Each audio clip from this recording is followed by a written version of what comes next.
no solo su pronto retorno, sino su inminente venida. Esto significa que en cualquier momento Él retornará. En la palabra de Dios, busque la epístola a los Filipenses capítulo 1. Y antes de proseguir, quiero hacerle una pregunta. ¿Qué tienen en común un filósofo judío que odia a Cristo y aún el que se mencione su nombre? Una jovencita de la nueva era que ha estado profundamente metida en el ocultismo, un guardia de la cárcel cuyo corazón está lleno de malignidad y odio contra la raza humana, una feminista que tal vez es una mujer viuda o divorciada o nunca se ha casado y que tiene su propio negocio. Es esa una buena variedad de personas, ¿no le parece? ¿Qué diría usted que estas personas tienen en común? Muchos de ustedes me dirán, no tienen absolutamente nada en común. Pues les voy a decepcionar. Todas eran miembros de la iglesia en Filipos.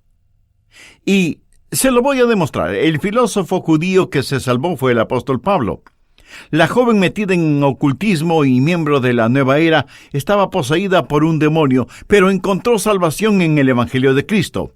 El guardia de la cárcel fue el carcelero que se salvó durante un avivamiento en Filipos, y la mujer de negocios fue Lidia de Tiatira, que era vendedora de púrpura. Lo increíble es que la gracia de Dios tomó a esas personas de diversos trasfondos y las hizo una en el Señor Jesucristo. Y eso es la iglesia, mi querido amigo y amiga.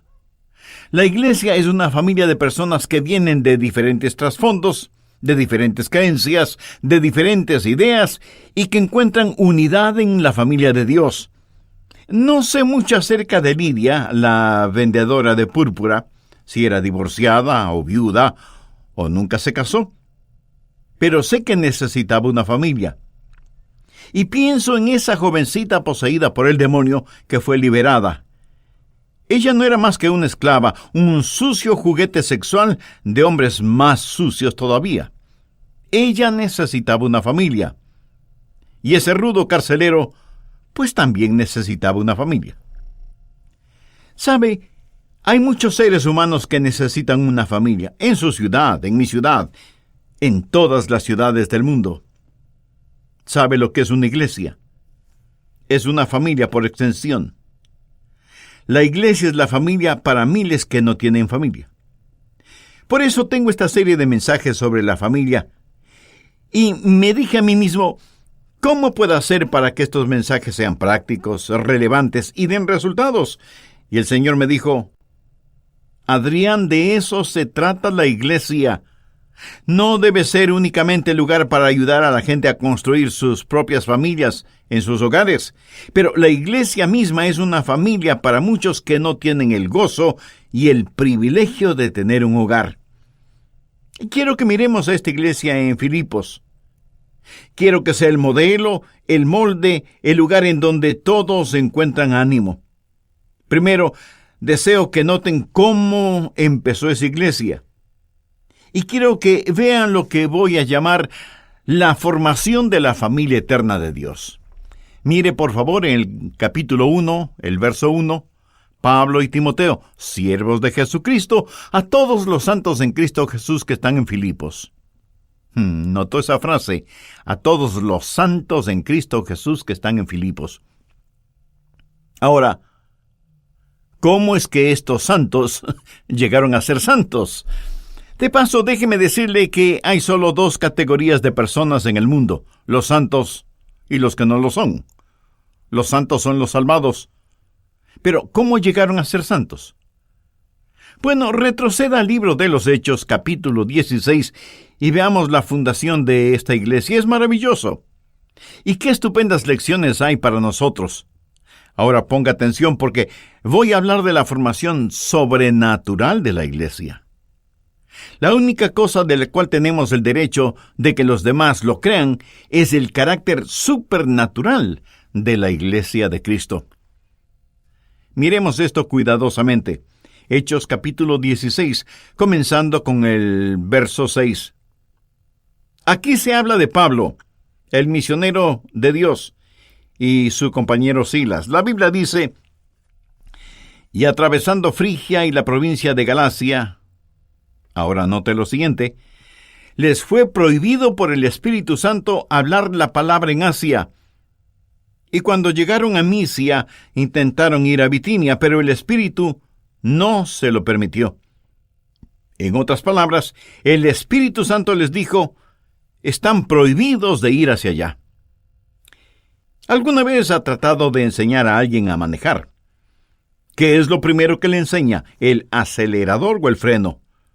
Le muestra los frenos. Y si él o ella dicen: estoy interesado en el acelerador, no en los frenos, si usted es una persona responsable, le dirá: lo siento, no está listo o lista para aprender a manejar. Pero antes de que Dios le enseñe el acelerador, Él siempre le enseñará los frenos. Si usted no está listo para las restricciones del Espíritu, usted nunca conocerá la libertad en el Espíritu. El camino de la vida está lleno de escombros de personas que tuvieron motores muy poderosos, pero frenos defectuosos. No saben cómo escuchar los no de Dios, que son tan importantes como sus sigue adelante. Alguien dijo: un fanático es aquel que, habiendo perdido de vista su meta, aumenta la velocidad. ¿Conoce usted las restricciones del Espíritu? ¿Puede Dios decirle no y que usted escuche? Bueno, mi amigo, usted no puede escoger el lugar donde quiere servir a Dios. Así que en primer lugar está la restricción del Espíritu y luego tenemos la libertad en el Espíritu. Miremos Hechos 16, versos 9 y 10. Y se le mostró a Pablo una visión de noche. Un varón macedonio estaba en pie, rogándole y diciendo: pasa a Macedonia y ayúdanos. Cuando vio la visión, enseguida procuramos partir para Macedonia, dando por cierto que Dios nos llamaba para que les anunciásemos el Evangelio. Note que primero Dios dijo no, y luego dijo vayan. Primero la restricción del Espíritu y luego la libertad en el Espíritu. Había un anciano predicador en la Florida. Era un gran hombre de Dios. Se llamaba Ed Salomón. Y salvando las distancias, tenía la sabiduría de Salomón. Alguien escribió un libro sobre su vida, y el libro tenía por título La sabiduría de Salomón. Ed siempre tenía algo cómico que decir. Un día él estuvo predicando en su colegio en una reunión especial. Su esposa le acompañaba. Y él dijo: ¿saben? Dios nunca me dio lo que quise siempre. De inmediato, se oyó un poquito extraño eso, porque él era un hombre que había servido a Dios toda su vida y había tenido un ministerio fructífero. Pero él prosiguió diciendo: Dios no me permitió ir al colegio que yo quería ir. Y sin embargo, era en su alma mater en donde estaba hablando ese mismo momento. Las personas comenzaron a mirarse unas a otras. Él dijo: Dios nunca me dejó pastorear la iglesia que yo quería pastorear. Y muchos de los miembros de su congregación estaban entre el público. Pero el golpe de gracia fue cuando dijo: Dios ni siquiera permitió que me casara con la mujer que quería casarme, y su esposa estaba sentada frente a él. Este hombre se estaba hundiendo solito en aguas muy profundas. Luego, con una amplia sonrisa, él dijo: Dios nunca me dio lo que quise, pero siempre me dio mucho más y mejor de lo que le pedí. La sabiduría de Salomón. Pablo se preparó para ir a Bitinia y a Asia, pero el Espíritu Santo le dijo: quiero que vayas a Grecia, quiero que vayas a Macedonia. Y Dios abrió toda Europa para la predicación del Evangelio, porque Dios en forma sobrenatural construye su iglesia. Y ese fue el comienzo de esa iglesia. La Biblia dice: el Señor abrió su corazón. El ganar almas adquiere una nueva dimensión cuando conocemos la restricción y la libertad en el Espíritu. El Señor abrió su corazón. Y luego tenemos a esa jovencita poseída por el demonio. Ella siguió a Pablo por las calles de Filipos, dando voces y diciendo: «Estos hombres son siervos del Dios Altísimo». Ella era parte de la nueva era, que no es nada nueva, sino que es la cosa más vieja que existe. Comenzó allá en el jardín del Edén, cuando Satanás lanzó dudas sobre la palabra de Dios. De todas maneras, esta jovencita estaba poseída por Satanás, y Pablo trataba de evitarla. A nosotros se nos manda que debemos resistir al diablo. En ninguna parte se nos ordena que debemos cazar al diablo. Por eso Pablo trataba de evitarla. Pero cuando ya no pudo más, se volvió y la reprendió en el nombre de Jesús, y el demonio salió de ella ese mismo momento, y esa jovencita se salvó. Y Pablo terminó en la cárcel porque esa jovencita significaba mucho dinero para los hombres que se beneficiaban de ella.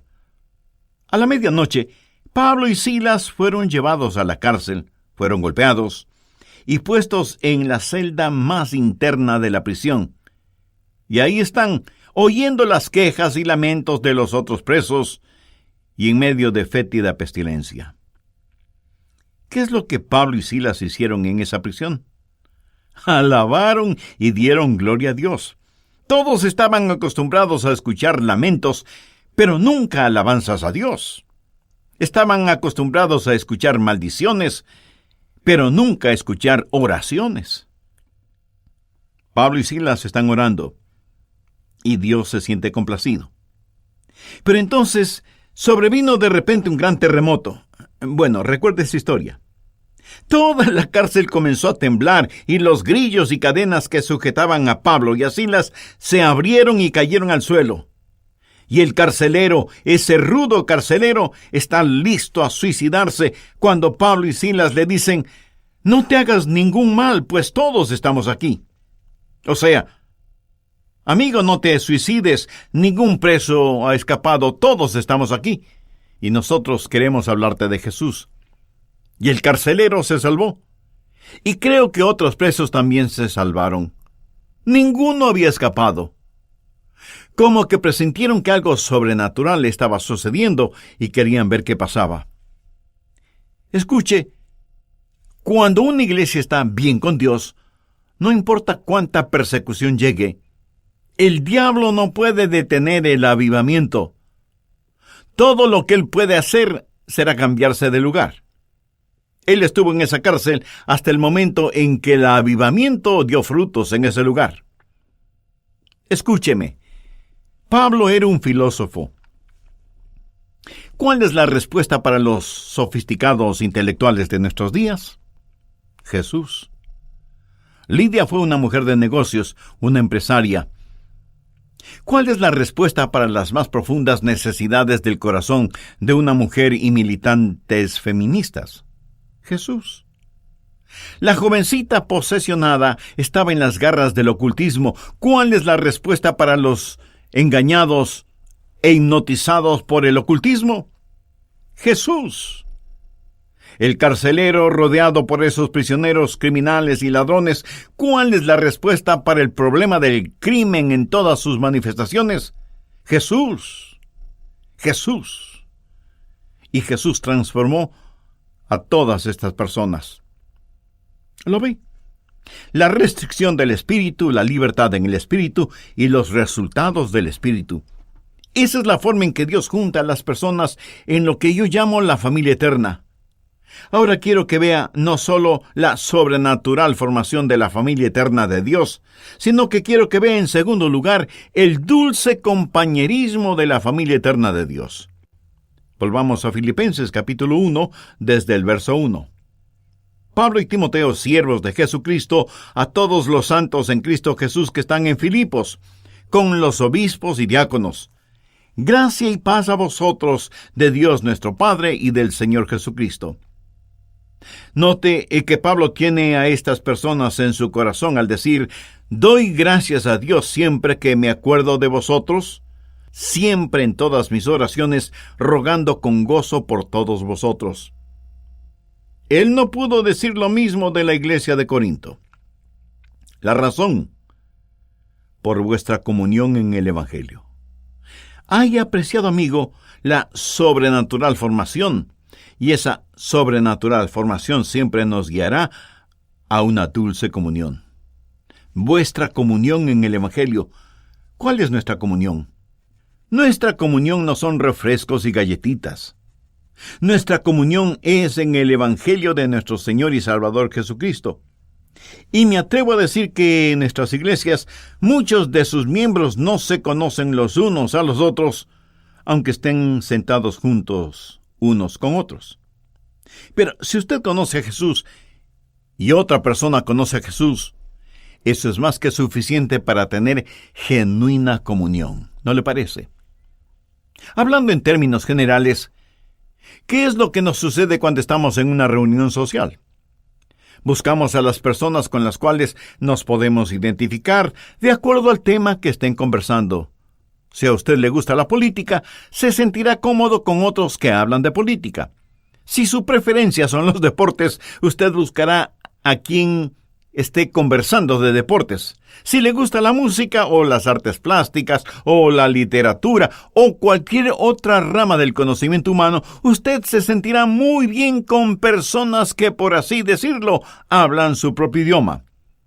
Y si esto vemos que sucede y es tan importante en el plano social, se da cuenta de lo que esto significa en el plano espiritual. ¿Cuál es el lazo que nos mantiene juntos? Es la palabra comunión. Esa palabra en griego es koinonia y literalmente significa tener algo en común.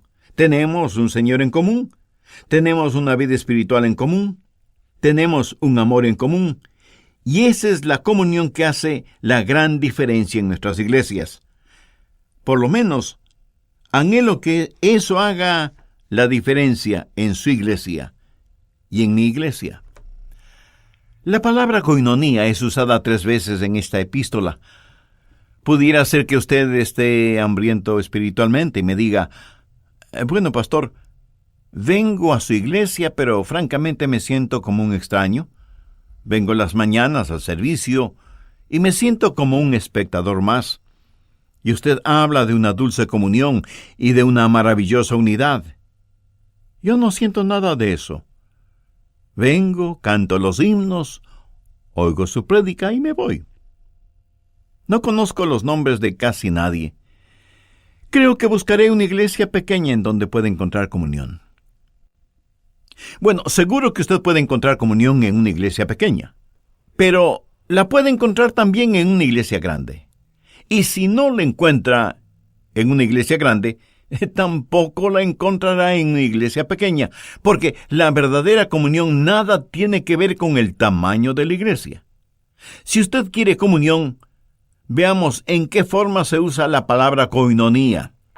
Por ejemplo, en el verso 5 habla de koinonia del Evangelio, o sea, la comunión del Evangelio. ¿Y qué es el Evangelio? El Evangelio son las buenas nuevas de Jesucristo. ¿Quiere tener comunión? ¿Quiere ser cercano a alguien? Mire alrededor en su iglesia y encuentre un hermano o una hermana interesados en diseminar el Evangelio de Jesucristo y salga con esa persona y ganen a alguien para Cristo. ¿Me está escuchando? 2 personas que juntas ganan a una tercera persona para Cristo nunca, jamás serán lo mismo. No hay nada que una más su corazón al de su hermano o hermana que el salir juntos a ganar almas para Cristo. Eso, mi amigo, es la comunión del Evangelio, la comunión para ganar almas para Jesús. Usted asiste al culto dominical y se sienta y escucha predicar a su pastor, o me escucha a través de la radio. Eso, amigo mío, no es comunión. Eso es solo observación o captación auditiva. Yo fui jugador de fútbol norteamericano. Déjeme decirle lo que es comunión. Se gana un gran juego. Los del otro equipo son sus archienemigos. Pertenecen a otro colegio. Es un gran juego. Los graderíos están llenos y comienza el partido. Los jugadores corren de un lado para otro, van y vienen. Finalmente su equipo gana. Su papá y su mamá, de hecho toda su familia y todos sus amigos están ahí. Y hay una euforia cuando usted y los demás gritan: ¡Ganamos! ¡Ganamos! Y el entrenador está ahí abrazando a todo el mundo. Y cuando salen, ven a los integrantes del otro equipo, cabizbajos y tristes, regresando a sus hogares. Usted y los suyos, en cambio, parece que solo supieran una sola palabra: ¡ganamos! ¡Ganamos! Ahora déjeme decirle algo. Cuando usted va a los camerinos del equipo ganador, aunque los jugadores estén súper cansados y adoloridos y hasta golpeados, encontrará zapatos y camisetas y toallas y musleras por todo lado. Y unos se abrazan y otros ríen. Otros hasta lloran de contento. Y todos dicen: lo pudimos hacer, logramos ganar. Eso, mi amigo, es comunión. Cuando han estado en la batalla juntos, también en la trinchera estarán juntos. Cuando tenemos comunión, todos los que han trabajado arduamente para hacer llegar el Evangelio a otros, como que se vuelven uno en el Señor Jesucristo. Déjeme mostrarle algo. Busque Filipenses capítulo 2, verso 1. Por tanto, si hay alguna consolación en Cristo, si algún consuelo de amor, si alguna comunión del Espíritu. Ahí está la palabra otra vez. No solo coinonía del Evangelio, sino coinonía del Espíritu. Si usted dice que se siente como un extraño y que no siente una cálida comunión, le diré cómo obtenerla. Trate de tener coinonía del Espíritu. Tenga un socio para orar. Estudie con esa persona la palabra de Dios, sea parte activa de la escuela dominical y escoja un par de personas de su clase para orar con ellas. Deje que el Espíritu de Dios los ponga en el crisol de su comunión. Algunas iglesias están amarradas juntas, otras están enmoheciéndose juntas y otras están congelándose juntas. Necesitan ser derretidas por el Santo Espíritu. Esa es la coinonía del Espíritu. Y déjeme decirle algo más. Dos personas que oran juntas nunca jamás serán las mismas. Hay algo acerca de esa clase de intimidad espiritual, se lo garantizo. Y si usted cree que esto no es verdad, es porque seguramente no tiene un compañero o compañera de oración. Cuando se pone de rodillas con alguien más y se ponen a orar, usted descubrirá que hay algo llamado coinonía del Espíritu. Ahora mire en Filipenses 3, verso 10. Pablo dice: a fin de conocerle y el poder de su resurrección y la participación de sus padecimientos. Comunión para ganar almas, comunión en la oración, y ahora comunión en los sufrimientos, la comunión en sus sufrimientos. Y si usted dice que no tiene amigos y que no es parte de la iglesia, le diré qué hacer. Encuentre a alguien que esté sufriendo y sufra con esa persona. Su pueblo o su ciudad o su iglesia seguramente están llenos con gente que sufre. Gente que necesita que alguien les ame.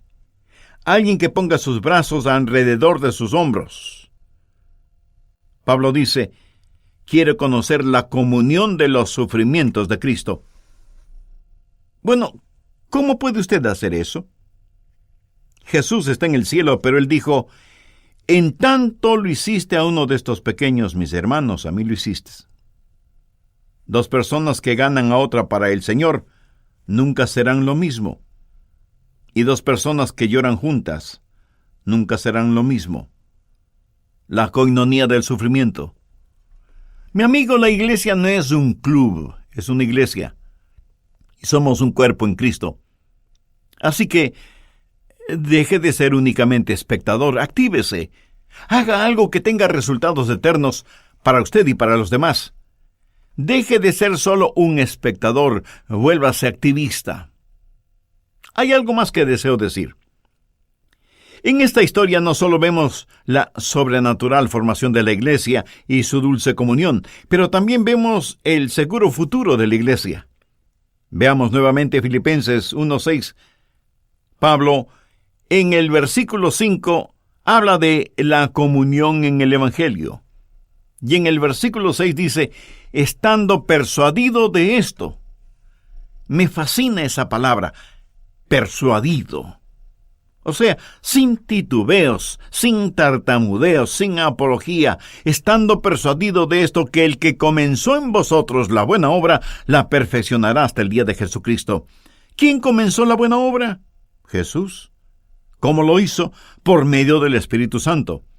Estamos hablando de construir iglesias. Ni usted ni yo construimos iglesias. Jesús dijo, edificaré mi iglesia. Él jamás le dijo a Pedro o a Pablo o a ninguno de los otros discípulos, ni a nosotros hoy en día, ustedes van a edificar mi iglesia. Él tampoco dijo, edificaré sus iglesias. Él dijo, edificaré mi iglesia. Y lo que Pablo está diciendo aquí es, toda vez que Él la comenzó, Él terminará su edificación. ¿Y acaso eso no es verdad? Y no estoy hablando de edificios físicos. Mi amigo, uno de estos días los edificios de las iglesias no serán más que polvo y escombros, se lo aseguro. El edificio no es la iglesia. Es el lugar en donde se reúne la iglesia. Jesús es el edificador de la iglesia y por lo tanto hay un futuro seguro.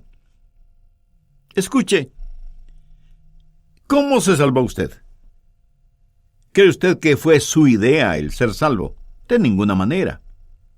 La Biblia dice que no hay ni un solo ser humano que busque a Dios. Y también dejen claro que le amamos porque Él nos amó primero. Él nos escogió. Fuimos escogidos por el Espíritu, quien puso la convicción de nuestro pecado, y fuimos convertidos por el Espíritu, y uno de estos días seremos completados en el Espíritu. El que nos escogió, y nos convenció, y nos convirtió, es quien nos completará. Ahora, cualquier otra cosa que usted comience a lo mejor no logre terminarla. Quiero decir, todo terminará en la tumba. Y no importa lo que sea, sucumbirá en el olvido. Pero cualquier cosa que Jesús hace permanecerá para siempre, eternamente. ¿Qué es lo que Pablo dijo? Estando persuadido de esto, que el que comenzó en vosotros la buena obra, la perfeccionará hasta el día de Jesucristo. Yo no sé qué profesión tiene o en qué negocios usted ocupa su tiempo, mi querido amigo, pero le diré que no hay nada que se compare con los negocios del Señor, si me permite decirlo así. Jesucristo va a retornar, y cuando eso suceda, va a decir, hijos, bienvenidos a casa.